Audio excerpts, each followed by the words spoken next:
Well, welcome back, everybody.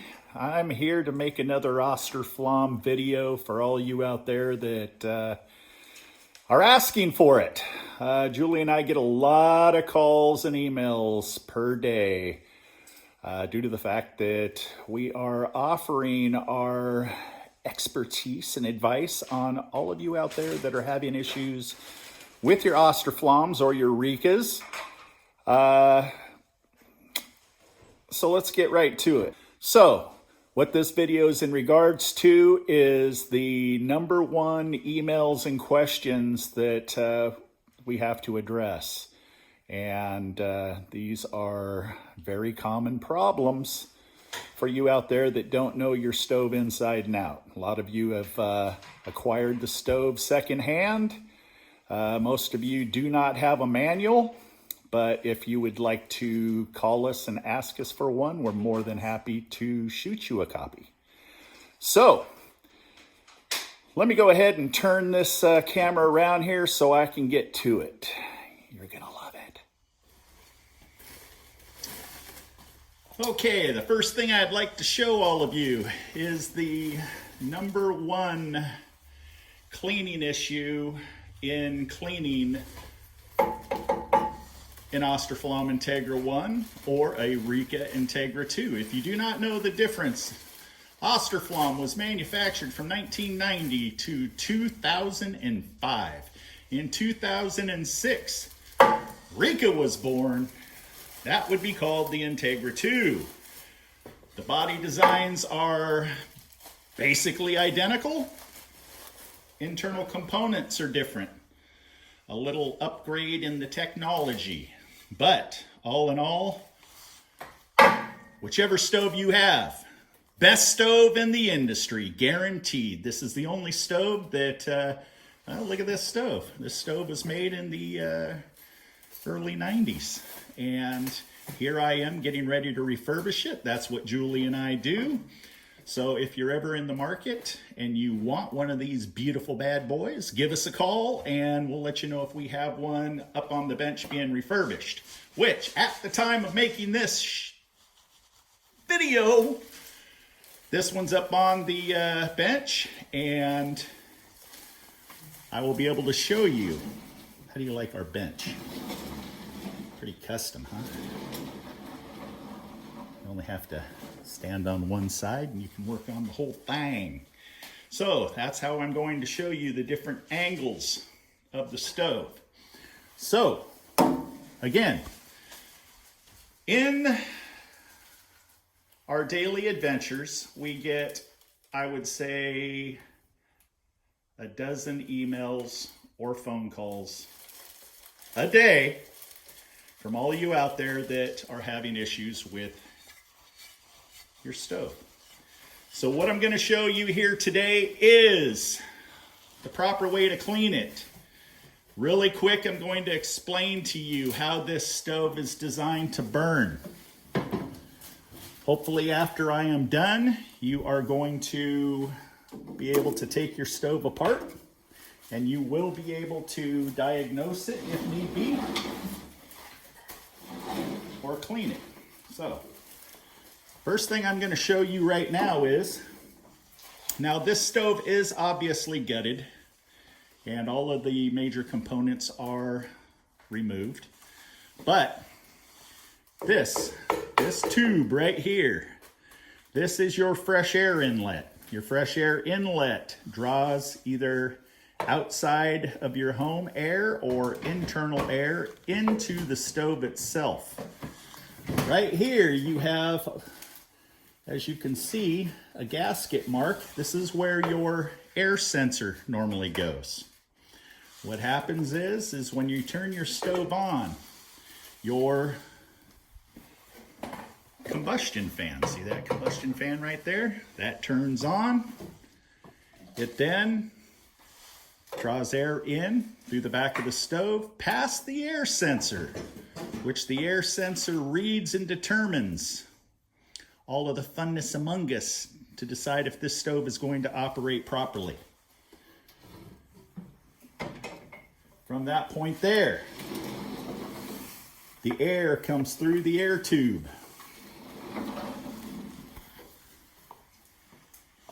It then follows right along here underneath the internal base and comes in and feeds the burn pot right here. I do not have an ashtray, but I do have a burn pot. Normally sits right there on top of the ashtray. Do not think that it's okay to burn your stove like this. It is not. Nothing about this situation is good because this stove would not operate. So do not put your... Oh. Ta-da! Julie brings me an ash pan. Okay, ash pan, burn pot. There you go. Thank you, Julie. So now y'all understand how that goes about. Okay? So when the fresh air comes in, it feeds oxygen to the fire. Okay, you normally have cast firewalls, top and bottom, and the combustion gases goes up over the back firewall, and you're just like, well, Scott, where do those gases go from there? Well, I'm glad you asked, because here is the #1 problem. For a lot of you out there that clean your stoves and then it doesn't work. I'm not going to be able to show you because it's not going to be possible. But do you see the heat tube scrapers right here, which I'm pulling up on the handle? At the base of the heat tubes, behind them are exhaust ports. Okay? Those gases that heat up these heat exchange bars pass through those little exhaust ports. Okay? Those little exhaust ports plug up. So when most of you take your back firewall off, you clean all the ash out of it. Sorry about that. Scraping, getting a little creosote dust. You end up cleaning the ash out here, but you do not clean thoroughly behind the heat tubes. And those little ports back there have to be free and open for the fluid, for the gas to, don't know where that came from, pass through those little ports. Okay, when it passes through those little ports,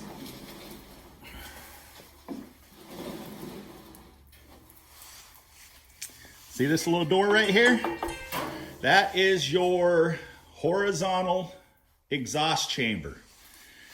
Now, RIKA, you're gonna have a round one. RIKA 2006 or newer.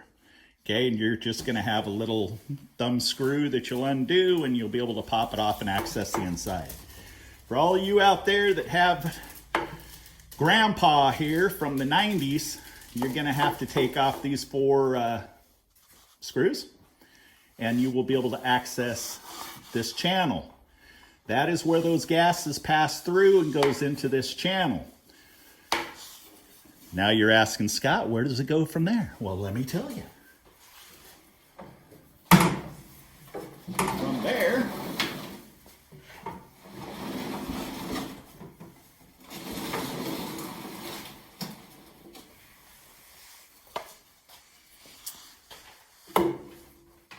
it passes through the back of your firewall into the combustion fan. Okay, your combustion fan here, it's normally mounted like so. And the combustion fan is what pretty much operates the stove and creates the negative pressure inside of the firebox.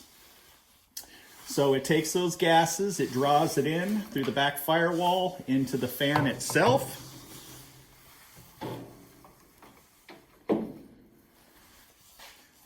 Still can't see it, can you? How's that? Okay, into the fan itself. And then your chimney is connected to this part of the fan, right hard. Okay, so That right there, in a nutshell, is the pathway that you have to make sure is completely clear of all creosote and all debris in order for your stove to operate properly. Now, again, behind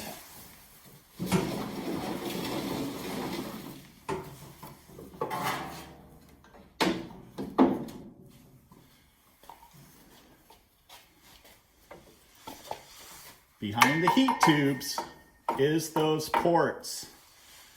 I would probably say that a good 50% of you out there do not clean this properly, and you create a problem for yourselves.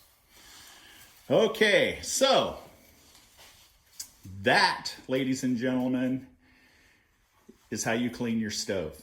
Just make sure that you have no blockage from this point to the air sensor.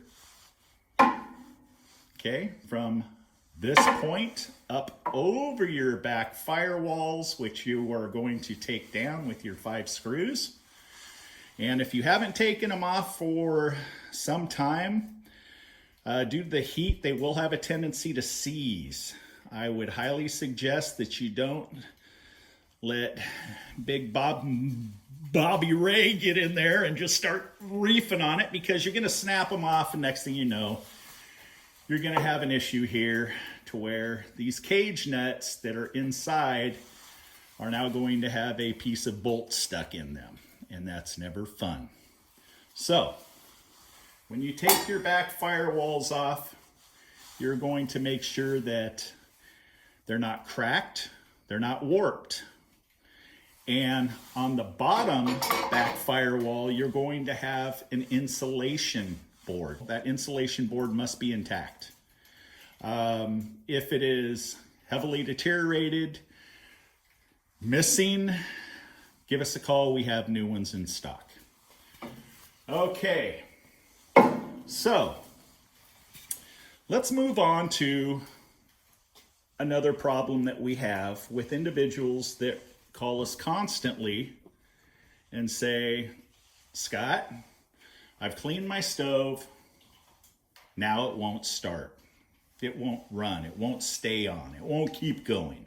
Or if it does keep going, it'll just go through startup mode and then it'll shut down. Does this sound familiar to some of you out there?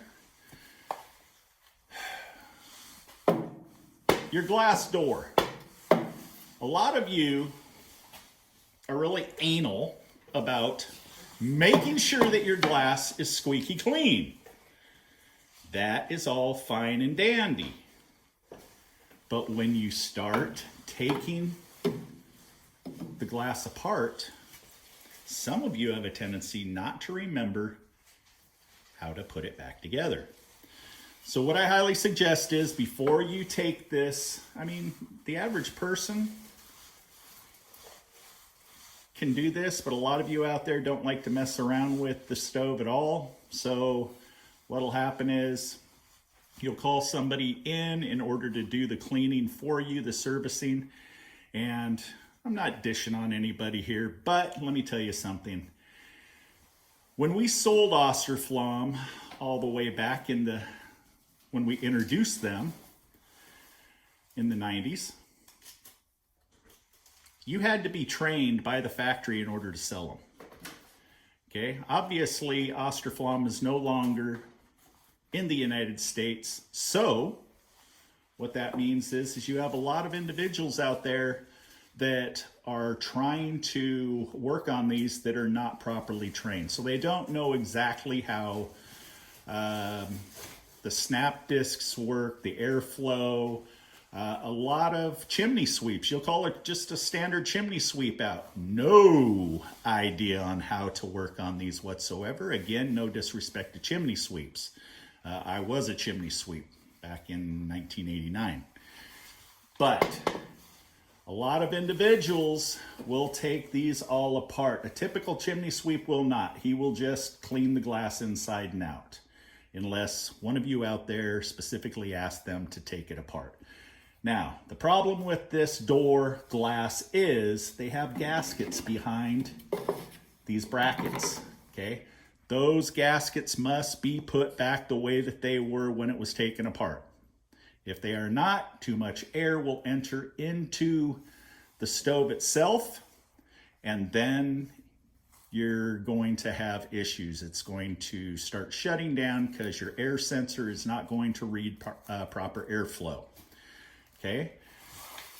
Second, so those of you out there that do want to take it apart, do yourself a favor. Everybody's got a cell phone. Snap pictures of it before you take it apart. As you take these off, snap a picture how the gasket goes. I guarantee you are going to be a happy camper afterwards because it's not going to become a problem. Next, up at the top here is no gasketing. I have a lot of individuals that believe this stove needs to be airtight, so they will either buy gasket and install gasket thinking that there was gasket up here at one time and it fell out, or they will get really ambitious and they will silicone this. Your stove will not work. This stove is designed, this is called an air wash. Air wash actually passes air from the exterior of the stove through this non-gasketed area of the glass, and it runs down and it helps keep the glass clean. Plus, this stove was designed to where the air sensor adjusts for this air added into the system. Now, the problem with that is if somebody starts introducing more air into the system, for example, you see this gasket up here all the way around this door. This is a specific gasket that Austroflamm uses. It's a gray condensed version. If you need it, give us a call. We've got it. Okay, but a lot of you out there are do-it-yourselfers, and hey, you know what? Just digging this out and removing this gasket and getting some silicone and putting a new gasket in. Easy peasy, right? It is, seriously. But some of you are not as thorough as it shows here. As you can see, the gasket is connected on both ends. Start all the way around, finish, connected, no air gap, okay? If you get the wrong size of insulation, you will allow air to pass through this door frame into the firebox, and it will not operate properly. So give us a call. Again, we will give you the proper insulation and silicone.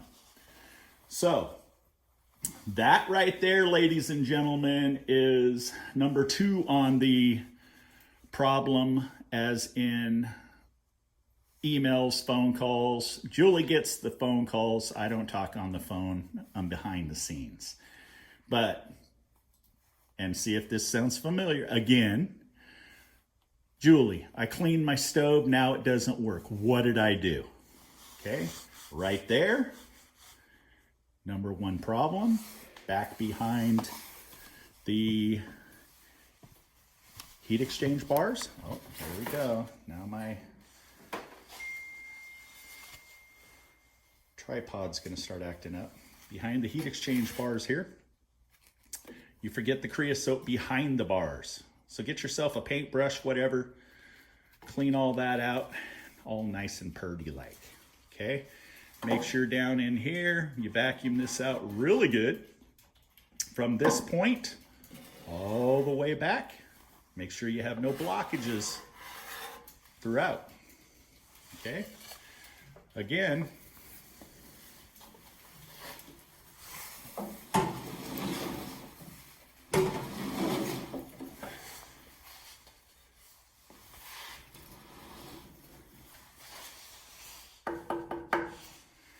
it's got a gasket. If you take this plate off and there is no gasket, get yourself some high temp silicone. It's got to be high temp. If it's not high temp, then it's just going to smoke it, and before you know it, you're going to start having problems because it's going to fall out from behind this door, and then air is going to penetrate through this door. So you either have to have gasketing between the horizontal chamber and the door, or silicone it. Okay? So clean that out really well. Your air sensor. Thank you, Julie. Julie just brought me an air sensor. That air sensor, that's the bottom, goes down into that hole right there. And then plugs into that white little tab. You do not need to take that apart. Do not take that out of that hole. And do not touch that little green fiber board there, because if you have static electricity, you can blow that board. These boards, you know, they're not necessarily cheap. So why throw your money away? Just make sure you do what I did. Just grab it like so. You don't need to touch it. Okay? Now, most of you are not going to get this in depth. But some of you out there, you know what, if I'm going to clean this, I'm going to gut this thing. Okay? That would be me. This right here is your auger shaft. This is your mounting plate to the auger shaft.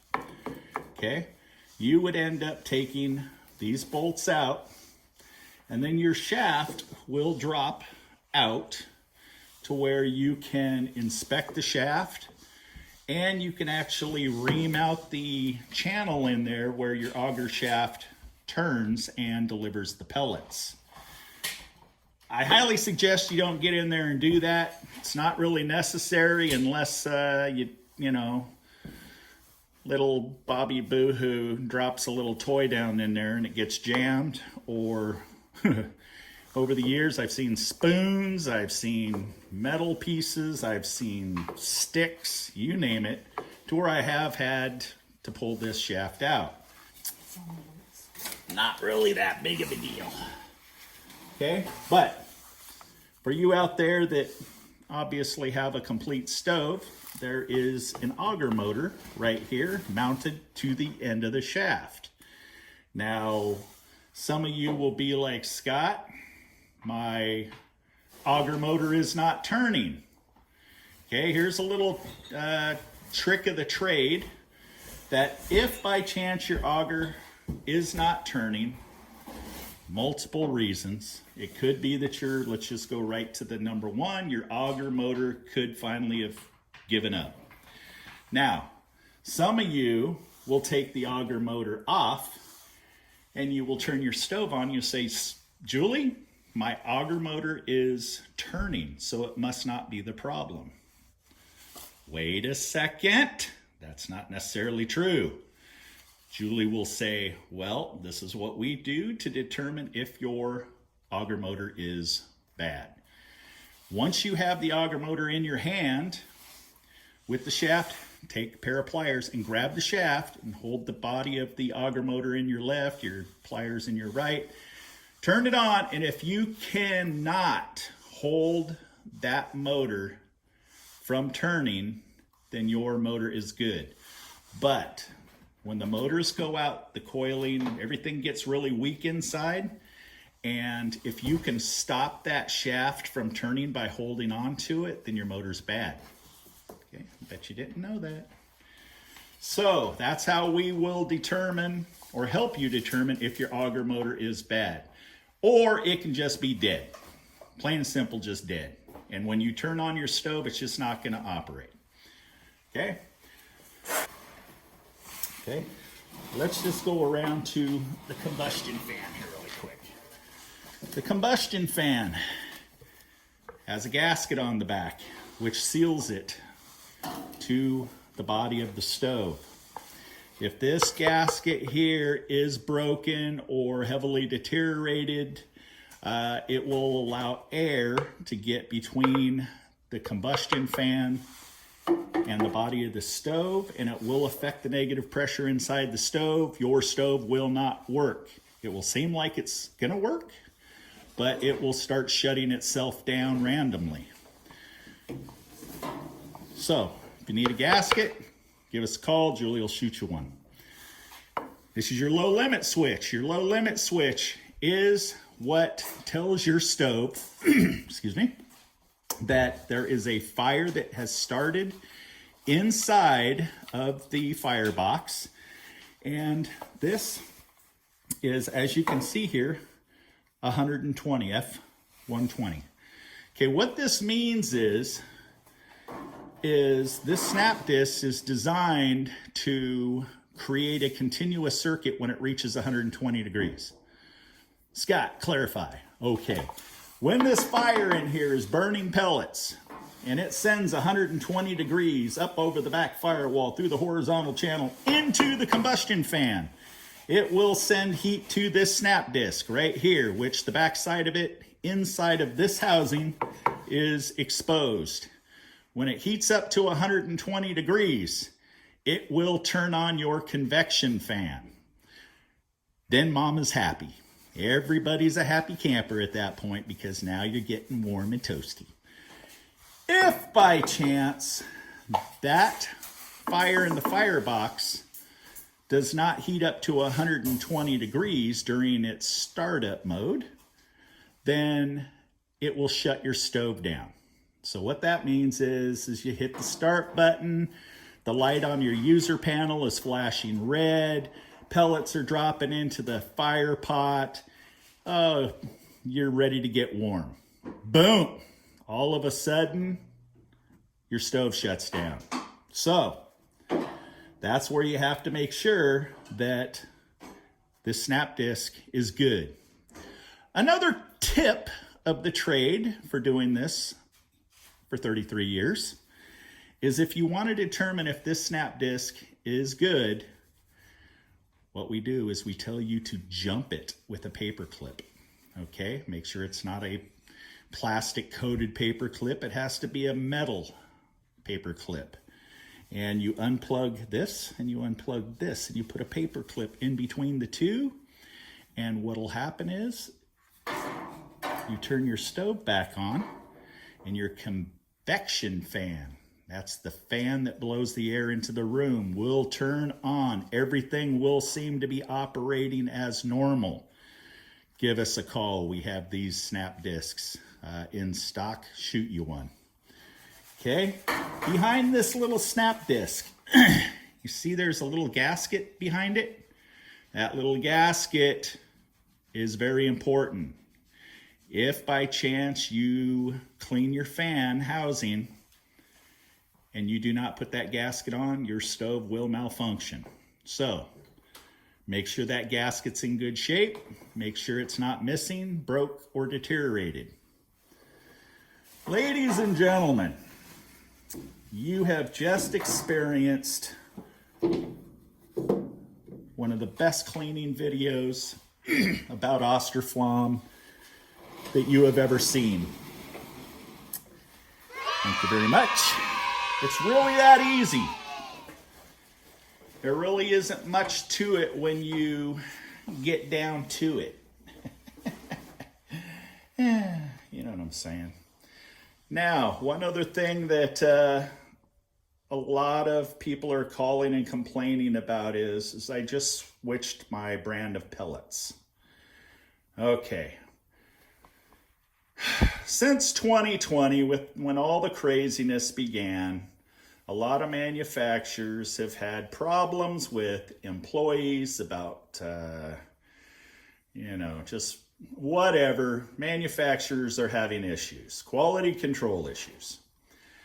A lot of pellets that were once good now are starting to have problems. And those problems are, well, let's go ahead and shut that phone down. Thank you very much. The problems is they are getting a product that has higher byproducts in it, dirt, bugs, bark, and they're not as clean of a product as they once were. So what that means is the pellet will not have the same BTU, which is British Therm Unit. It is the measurement of the temperature from consuming of the pellet. So what happens is it doesn't burn as hot. and you will have higher creosote issues building up in the stove. So, you know, if you are out there and you're trying to figure out what is the best pellet, I can't tell you the best pellet, you know, nationwide due to the fact that what's on the East Coast is not on the West Coast and vice versa. So what you're going to want to do is you're going to want to experiment. I would suggest that you stick with a wood stove store to get your pellets if you have one nearby, due to the fact that they normally choose the better pellet in order to accommodate the pellet stoves they sell. If you go to a big box store, they're going to sell you the cheapest, more than likely, not necessarily the highest quality.